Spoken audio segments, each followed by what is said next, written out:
দুই নম্বর ভয়াবহ পরিণাম থেকে শুরু করছি। সূরা বাকারার 275 নম্বর আয়াত। আউযু বিল্লাহি মিনাশ শাইতানির রাজীম। বিসমিল্লাহির রহমানির রহিম।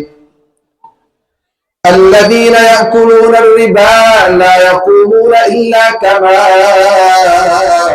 يقوم الذي يتخبطه الشيطان من المس ذلك بأنهم قالوا إنما البيع مثل الربا وأحل الله البيع وحرم الربا الله تعالى বলেন الذين يأكلون الربا যারা সুদ খায় লা ইয়াকুমুন তারা কিয়ামতের ময়দানে দাঁড়াতে পারবে না, কিয়ামতের ময়দানে দাঁড়াতে পারবে না। তবে হ্যাঁ ইল্লা দাঁড়াতে পারবে ইল্লা কামা ইয়াকুমুল্লাযী ইয়াতাখাব্বাতুহু শাইতানু মিনাল মাস। মানুষকে যখন শয়তান স্পর্শ করে, জিন জাত স্পর্শ করে, জিন পেতনি যখন স্পর্শ করে, মানুষ কি তখন স্বাভাবিক থাকে নাকি অস্বাভাবিক হয়ে যায়? আল্লাহ তাআলা বলেন ইয়াকুমুল্লাযী ইয়াতাখাব্বাতুহু শাইতানু মিনাল মাস, যারা দুনিয়ার মধ্যে সুদ খায় তারা কিয়ামতের ময়দানে কবর থেকে উঠবে যেন তাদেরকে শয়তান ধরেছে। বলেন নাউযুবিল্লাহ। আল্লাহ তাআলা বলেন যালিকা বিআন্নাহুম ক্বালু ইন্নামাল বাইউ মিসলুর রিবা, এটা এই কারণে যে তারা বলে সুদ তো হলো বাড়ির মতো, বেচা বিক্রি তো হলো সুদের মতো। ক্রয় বিক্রয় যেভাবে টাকা দিয়ে পণ্য বিক্রি করে টাকা লাভ করা যায়, ঠিক অনুরূপ টাকা দিয়ে টাকা লাভ করে, একই তো জিনিস। আপনি যখন কোন পণ্য ক্রয় বিক্রয় করবেন আর সুদ যখন নেবেন লাভবান হবেন, দুটোটা কি একই জিনিস? সুদ তো আপনি দিবেন আর ঘরে বসে বসে 2000 5000 করে বেশি পাবেন, ঠিক না ভাই? সুদ আর ক্রয় বিক্রয় একই জিনিস নয়। আল্লাহ তাআলা এই আয়াত থেকে যেটি আমাদেরকে মেসেজ দিয়েছে, কাল হাসরের ময়দানে যারা সুদ ভক্ষণকারী রয়েছে তারা স্বাভাবিক অবস্থায় উঠবে নাকি পাগলের মতো হয়ে উঠবে? জিন যা স্পর্শ করেছে এমন হয়ে উঠবে।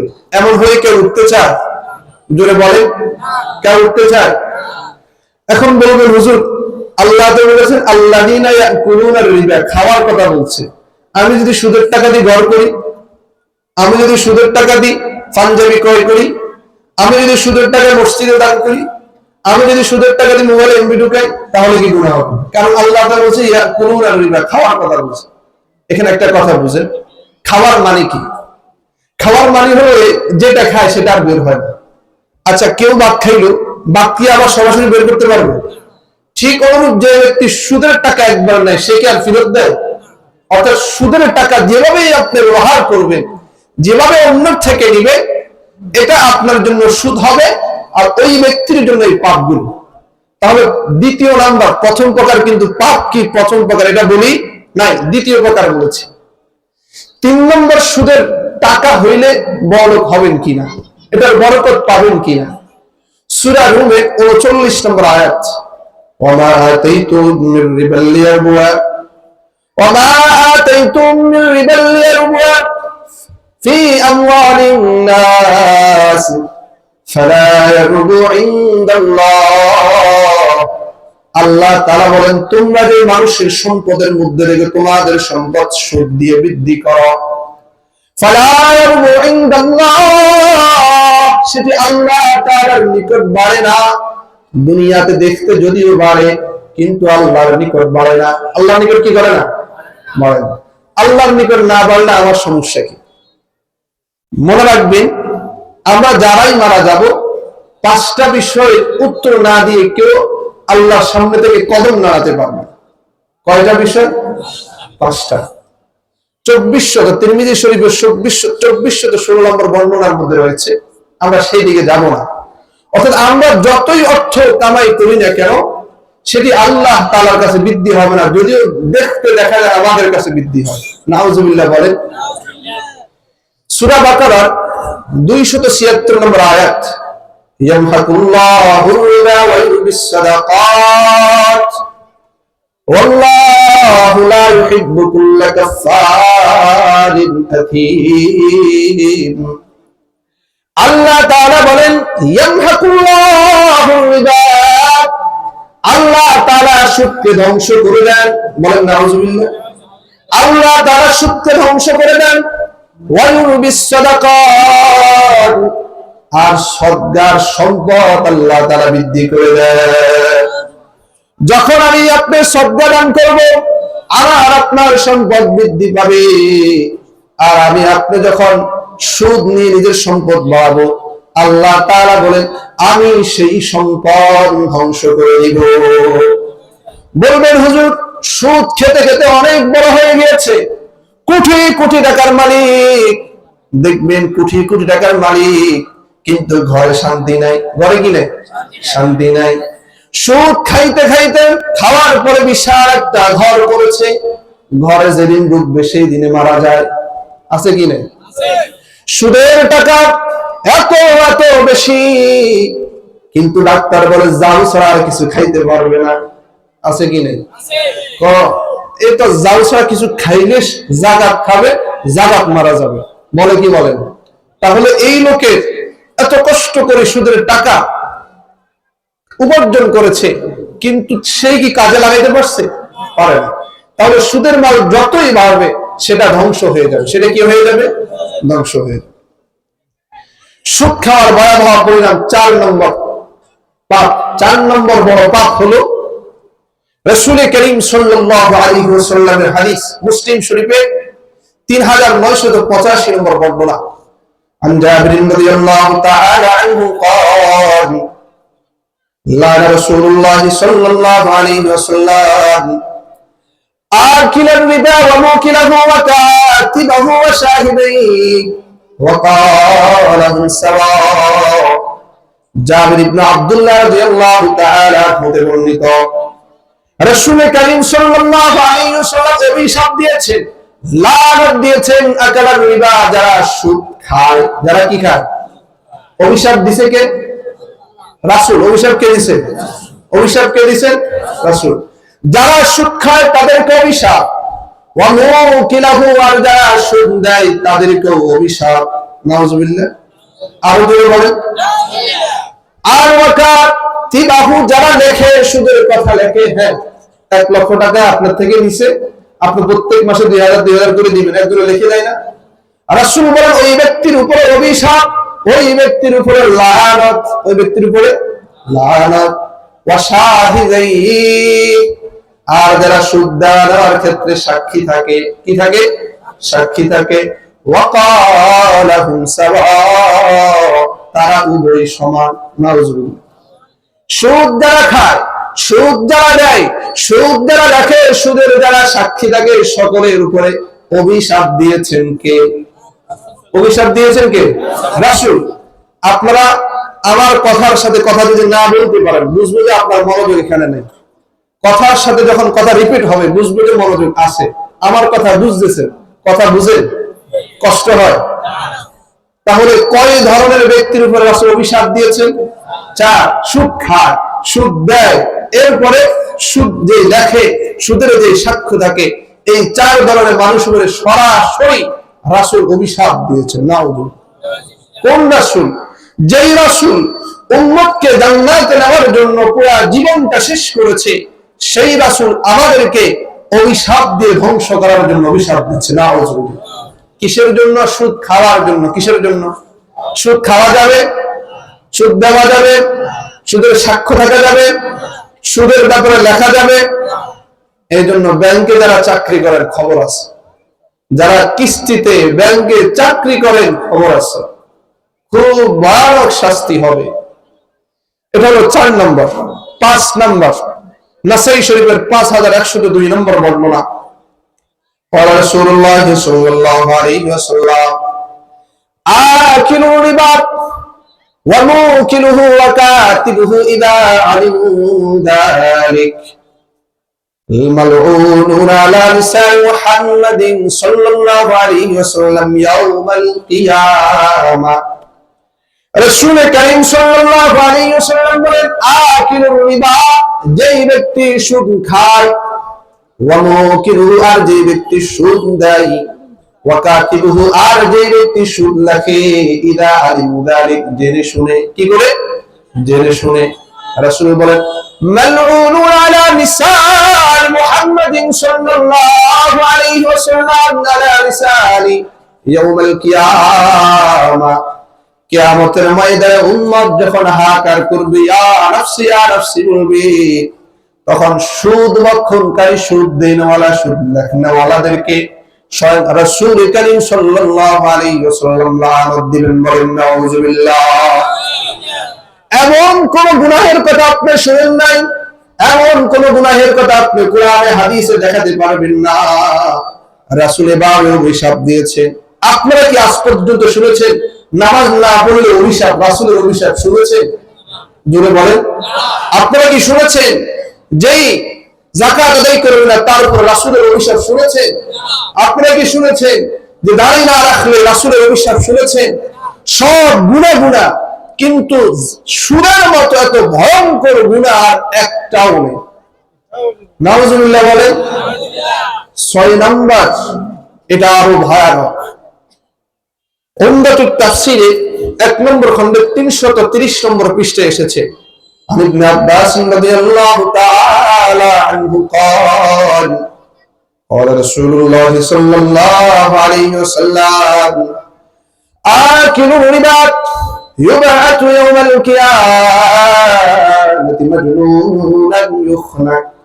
রাসূল করিম সাল্লাল্লাহু আলাইহি ওয়াসাল্লাম বলেন, যারা সুদ খায় কিয়ামতের ময়দানে তারা উত্থাপিত হবে পাগল হয়ে। বলেন নাউযুবিল্লাহ। শুধু পাগল হয়ে না, ইউখনাকু, অর্থাৎ গলার মধ্যে পাশ দিতে উঠবে। সুদখোররা কিভাবে হাসরের ময়দানে উঠবে, গলার ভিতরে নিজেরা পাশ দিতেছে আর হাসরের ময়দানে উঠবে। নাউযুবিল্লাহ। কোন শাস্তি পৃথিবীতে সবচাইতে কষ্ট যেটি, সেটা হলো মৃত্যুবরণ করাটা। কি কষ্ট? মৃত্যুবরণ করাটা। আর যারা সুদ খাবে তারা কিয়ামতের ময়দানে উঠবে কি করে? নিজের গলায় পাশ দিয়ে দিয়ে। নাউযুবিল্লাহ বলেন না। বুঝেন এটা কত ভয়ঙ্কর, কত মারাত্মক? আল্লাহ তাআলা আমাদের সকলকে হেফাজত করুন। আরো জোরে বলেন আমিন। আরে ভাই, হাসরের ময়দান উঠবেন শেষ হয়ে গেছে, বিষয়টা এমন নয়। বিচার হওয়ার আগ পর্যন্ত সুদখোররা নিজেকে নিজের ফাঁসি দিবে আর এভাবে উঠবে। হাসরের ময়দানের সময় কতক্ষণ জানেন? সূরা মাআরিজের 4 নম্বর আয়াতের মধ্যে আসছে, তা'রুজুল মালায়েকাতু ওয়ার রূহু ইলাইহি ফি ইয়াউমিন কানা মিকদারুহু 50000 সানা। পাপিষ্ঠদের জন্য হাসরের ময়দান হবে দুনিয়ার দিনের পরিমাণ 50,000 বছর। একটা দিন হাসরের ময়দান 50,000 বছরের সমতুল্য। নাউযুবিল্লাহ। যদি পাপিষ্ঠ হয় আর যদি নেককার হয়, তার জন্য হাসরের দিন মুহূর্তের মধ্যে শেষ হয়ে যাবে। সুবহানাল্লাহ। তাহলে যারা সুদ খায় তারা পাপিষ্ঠ নাকি অন্য কিছু? পাপিষ্ঠ। যারা সুদ খায় শুধু তারা নয়, যারা সুদ দেয় তারাও, যারা সুদের সাক্ষী থাকে তারাও, যারা সুদ নিয়ে লেখালেখি করে তারাও। এই জন্য কেউ যদি সুদ নিবে, আপনার কাছে যদি বলে ভাই একটা সাইন দেন, দিবেন কিনা বয়ানের শেষ পর্যন্ত গিয়ে সিদ্ধান্ত নেবে। 7 নাম্বার, সুদের ভয়াবহ পরিণামের 7 নাম্বার শুনেন। সূরা নিসার 160 এবং 61 নম্বর আয়াত। মনে রাখবেন, আমি যে নাম্বার দিয়ে আপনাদেরকে বলতেছি,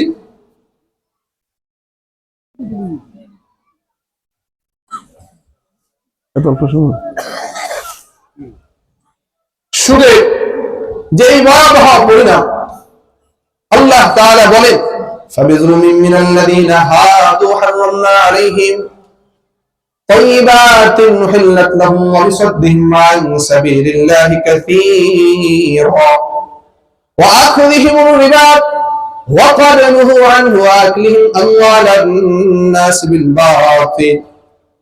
আল্লাহ তাআলা বলেন, ফাবিযুলমিন মিনাল্লাযীনা হাদু, ইহুদীদের সীমা লঙ্ঘন করার কারণে, হারামনা আলাইহিম তাইয়্যিবাত, আমি তাদের উপর অনেক হালাল জিনিসকে হারাম করে দিয়েছি, ওয়া উহিল্লাত লাহুম, যা তাদের জন্য হালাল ছিল। কেন? তার মধ্যে অন্যতম একটি হলো আখিরিহিমুর রিবা ওয়া ক্বাদ নুহু আনহু, তারা সুদ খাইতো, তাদেরকে সুদ থেকে বাধা দেওয়া হইতো, কিন্তু এর উপরও তারা সুদ খাইতো। এই জন্য তাদের জন্য এক হালাল জিনিস আল্লাহ তাআলা হারাম করে দিয়েছে।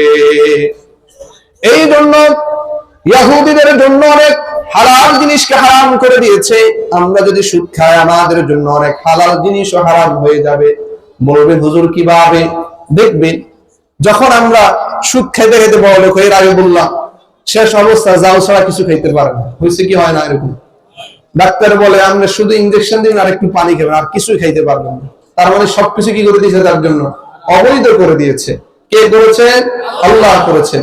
আল্লাহ তাআলা আমাদেরকে সুদ খাওয়া দেওয়া নেওয়া থেকে হেফাজত করুন। সুদ দেওয়া নেওয়া 8 নম্বর ভয়াবহ পরিণাম। সহিহুত তারগীবের 1859 নম্বর বর্ণনা। قال رسول الله صلى الله عليه وسلم إذا ظهر الزنا والربا في قرية فقد أهلوا بأنفسهم عذاب الله। রাসূল বলেন, যেই সমাজের মধ্যে সুদ বেড়ে যায়, যেই সমাজের মধ্যে জিনা ব্যভিচার বেড়ে যায়, ফাকাদ আহাল্লু বিআনফুসিহিম, তারা ওই সমাজবাসী তাদের জন্য আল্লাহ তাআলার আযাবকে বৈধ করে দেয়। বলেন নাউযুবিল্লাহ। আজকের সমাজে সুদ বাড়ছে কি বাড়ে নাই? আজকের সমাজে জিনা ব্যভিচার বাড়ছে কি বাড়ে নাই?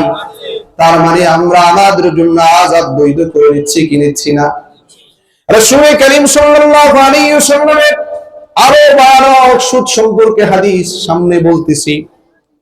এই যে সুদ, জিনা আমাদের সমাজে অনেক বেশি বেড়ে গিয়েছে, যার কারণে অশান্তি আর আযাব আমাদের সমাজকে ধরে বসেছে। 10 নম্বর 9 নম্বর সুদ ভয়াবহ পরিণাম। মুসনাদ আহমদের 17822 নম্বর বর্ণনা।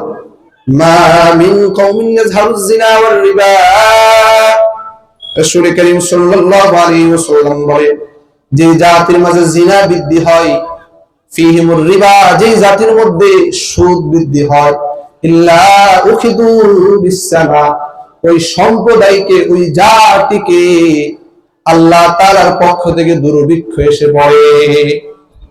দুর্ভিক্ষ এসে পড়ে। কেমন দুর্ভিক্ষ? দেখবে ওই সমাজে আগে পেঁপে গাছ ধরলেন, পেঁপে গাছ রোপণ করলে পেঁপে গাছে শত শত পেঁপে ধরতো, এখন আর পেঁপে ধরে না, ঠিক কিনা? আগে পেঁপে গাছের নিচে সার দেওয়া লাগতো না, অনেক পেঁপে ধরতো, এখন সার দিলেও পেঁপে ধরে না, ঠিক কিনা?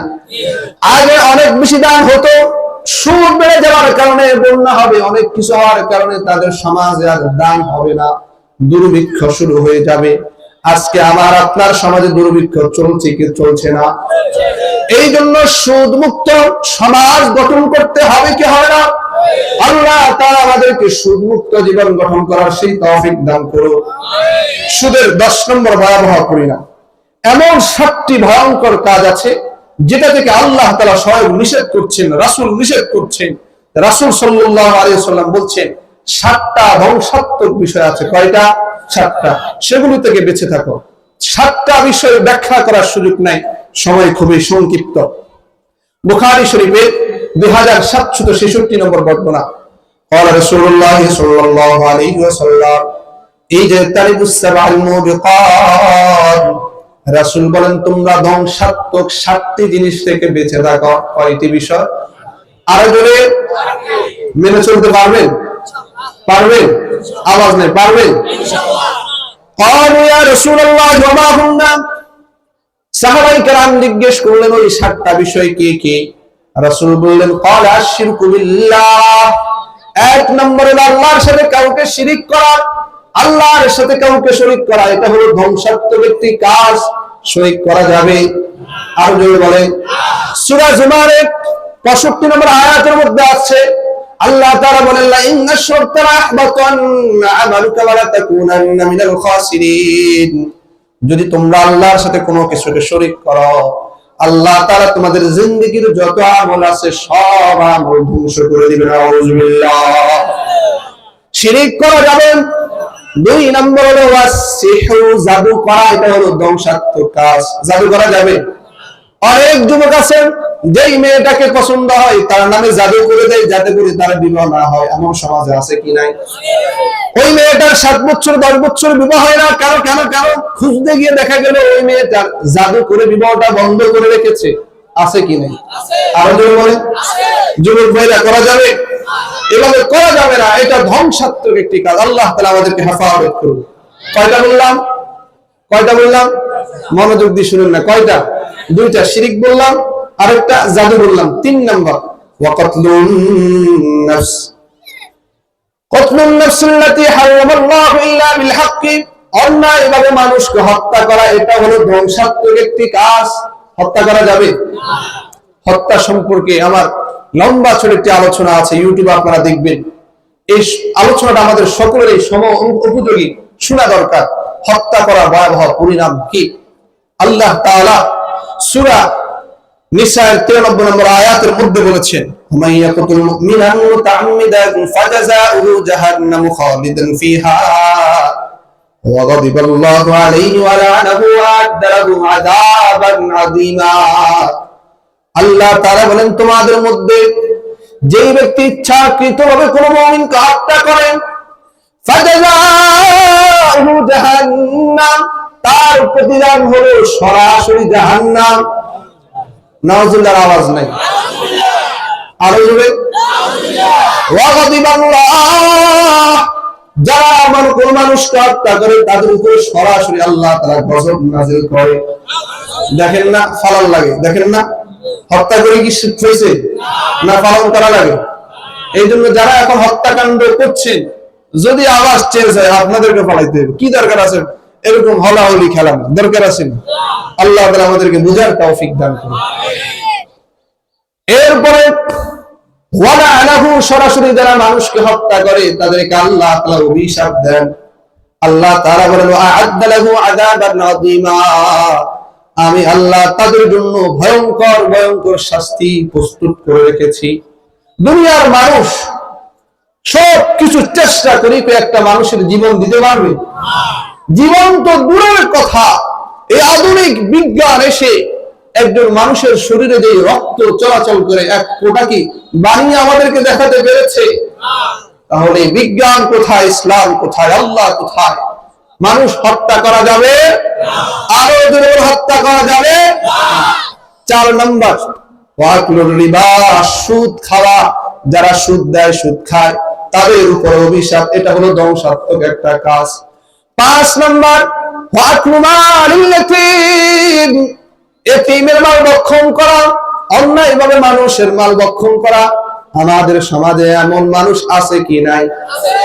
আল্লাহ তাআলা বলেন সূরা নিসার 10 নম্বর আয়াত, ইন্নাল্লাযীনা ইয়াকুলুনা আমওয়ালাল ইয়াতামা যুলমান ইন্নামা ইয়াকুলুনা ফী বুতুনিহিম নারা ওয়া সায়াসলাউনা সাঈরা।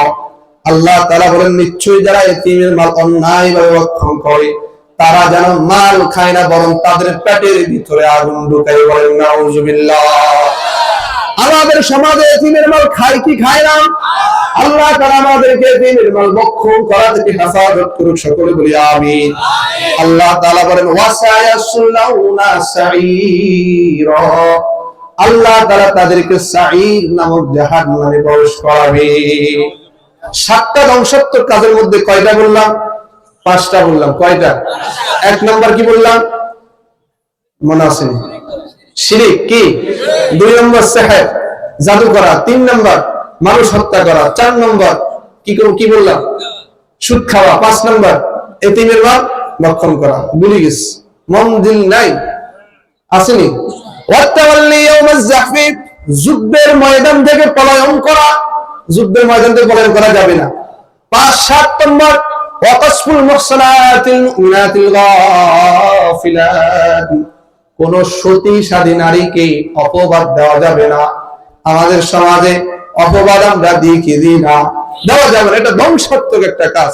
আল্লাহ তাআলা আমাদের এই ধ্বংসাত্মক কাজগুলো থেকে হেফাজত করুন। আলোচনা চলছে সুদের কথা, সুদের সাথে সাথে অন্যগুলো শুনিয়ে দিলাম। সুদ যে খায়, সুদ যে দেয়, সুদ যে রাখে, সুদ যে সাক্ষী থাকে, সকলের উপরে আল্লাহ তাআলা কি দেন? ধ্বংসাত্মক একটা বিষয় চাপিয়ে দেন। রাসূল বলেন এগুলো ধ্বংসাত্মক কাজ। আল্লাহ তাআলা আমাদের এই 7টি বংশাত্মক কাছ থেকে হেফাজত করুক। আর জোরে বলেন আমিন। মনোবল করেছি 15টা বলবো, 15টা বলার আর সুযোগ নাই। 10 নম্বর, 11 নম্বর সবচেয়ে ভয়ানক রাসূল করিম সাল্লাল্লাহু আলাইহি ওয়াসাল্লামের হাদিস মুসনাদ আহমদের 22007 নম্বর বর্ণনা। عن عبد الله رضي الله تعالى عنه قال قال رسول الله صلى الله عليه وسلم درهم ربا يأكله الرجل وهو يعلم أشد من 36 زنيا। রাসূল করিম সাল্লাল্লাহু আলাইহি ওয়াসাল্লাম বলেন, যেই ব্যক্তি 1 দিরহাম সুদ খাইল, কয় দিরহাম? 1 টাকা সুদ খাইল, কয় টাকা?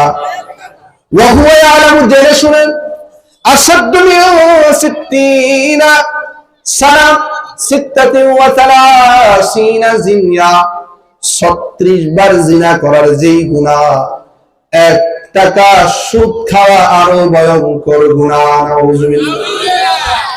36 বার জিনা করার যেই গুনাহ, 1 টাকা সুদ খাওয়া আরো ভয়ঙ্কর গুনাহ। নাউযুবিল্লাহ।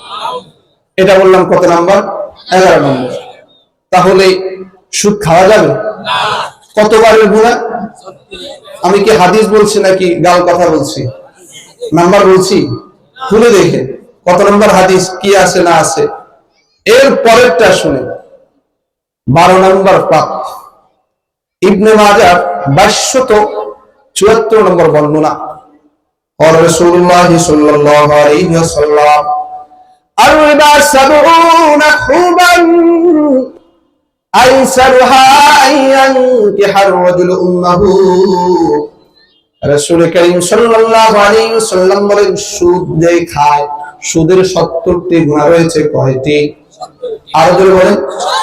রাসূল বলেন, আইসারুহা, তার মধ্যে সর্বনিম্ন গুনাহ হলো আইয়ানকিহার রাজুলু উম্মাহু, তার নিজের মাকে বিবাহ করা। মাকে তো বিবাহ করা জায়েজ নেই, অর্থাৎ মাকে মায়ের সাথে জিনা করা। এই বর্ণনাটা সহি বর্ণনা, জয়ীফ হাসান বর্ণনা না, এই বর্ণনাটাই সহি।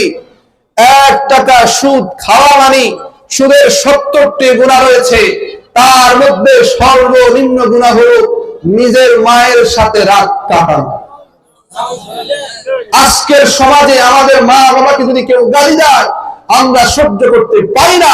সেই জায়গায় রাসূল বলে, যদি 1 টাকা সুদ খাও, 70টি গুনাহ, তার মধ্যে সর্বনিম্ন গুনাহ হলো তার মায়ের সাথে রাত কাটানো, মায়ের সাথে সেক্স করা।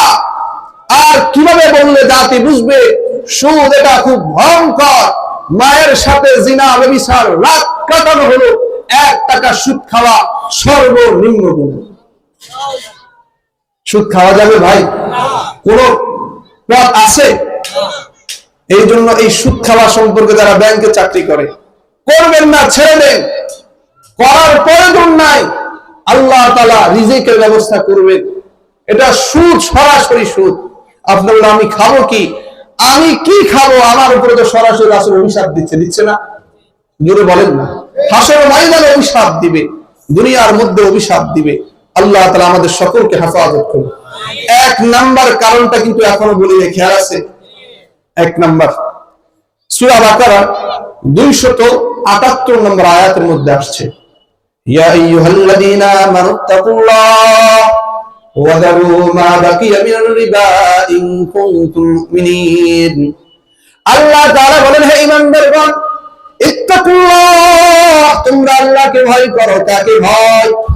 আরো জোরে বলেন, কাকে ভয়? দুনিয়ার জগতের মানুষ যদি আল্লাহকে ভয় করে, তার জন্য সব কিছু করা সম্ভব। আল্লাহ তাআলা বলেন, ওয়া যারু মা বাকিয়া মিনার রিবা ইন কুনতুম মুমিনিন, তোমার কাছে যে সুদ রয়েছে, ওই অবশিষ্ট সুদ তুমি ছেড়ে দাও। কি দাও? ছেড়ে দাও। যদি তুমি মুমিন হও, যদি তোমরা কি হও? মুমিন হও। সুদের আলোচনা শুনছেন, আয়াত হাদিসগুলো শুনছেন, সব কিছু জেনেছেন, এরপরে আপনার যে সুদের টাকা যেটা আছে, সুদ ছেড়ে দেবেন, শুধু মূল সম্পদটা নেবেন, যদি মুমিন হয়। যদি কি হয়? এরপরেও যদি সুদ খায়, সে মুমিন নয়, সে মুমিন হতে পারে না। আল্লাহ তাআলা এরপরে কঠোরভাবে বলছেন, সূরা বাকারার 279 নম্বর আয়াত, فإن لم تفعلوا فأذنوا بحرب من الله ورسوله। আল্লাহ তাআলা বলেন, যদি তোমরা এরপর সুদ খাওয়া না ছাড়ো তাহলে ঘোষণা শুনে নাও, রাসূলের বিরুদ্ধে এবং আল্লাহর বিরুদ্ধে যুদ্ধের প্রস্তুতি নাও। নাউযুবিল্লাহ। আপনি সুদ খাওয়া মানে রাসূলের সামনে তলোয়ার নিয়ে দাঁড়ালেন আর বললেন, মুহাম্মদ তোমার কল্লাটা জ্বালিয়ে দিব। নাউযুবিল্লাহ বলেন। সুদ খাওয়া মানে রাসূলের বিরুদ্ধে অস্ত্র দ্বারা, সুদ খাওয়া মানে আল্লাহর সাথে যুদ্ধে ঝাঁপিয়ে পড়া, সুদ খাওয়া মানে রাসূলের সাথে যুদ্ধে ঝাঁপিয়ে পড়া। মুহাম্মদ তোমার মাথা তোমার শরীর থেকে পৃথক করে ফেলবো। এই আয়াত যদি মিথ্যা হয়, আয়াত কি কখনো মিথ্যা হতে পারে? সুদ খাওয়া মানে রাসূলের বিরুদ্ধে যুদ্ধ করা। আমরা কারা কারা প্রস্তুত রাসূলের বিরুদ্ধে যুদ্ধ করতে? প্রস্তুত। রাসূলের বিরুদ্ধে যুদ্ধ করবে তো ইহুদিরা, খ্রিস্টানরা, নাসারারা। কোন মুসলিম কি রাসূলের বিরুদ্ধে যুদ্ধ করতে পারে? আরো জোরে বলেন। এই জন্য ভাই, এই আলোচনার পরে আমার দৃঢ় বিশ্বাস, আর কোন মানুষ ন্যূনতম পরিমাণ রাসূলকে যদি ভালোবাসে, রাসূলের বিরুদ্ধে অস্ত্র ধরতে চায়, সে আর সুদ খাবে। আল্লাহ তাআলা আমাদেরকে সুদ, ঘুষ, জিনা থেকে বেঁচে থাকার সেই তৌফিক দান করুন। সকলে বলি আমিন। আরো জোরে বলেন আমিন।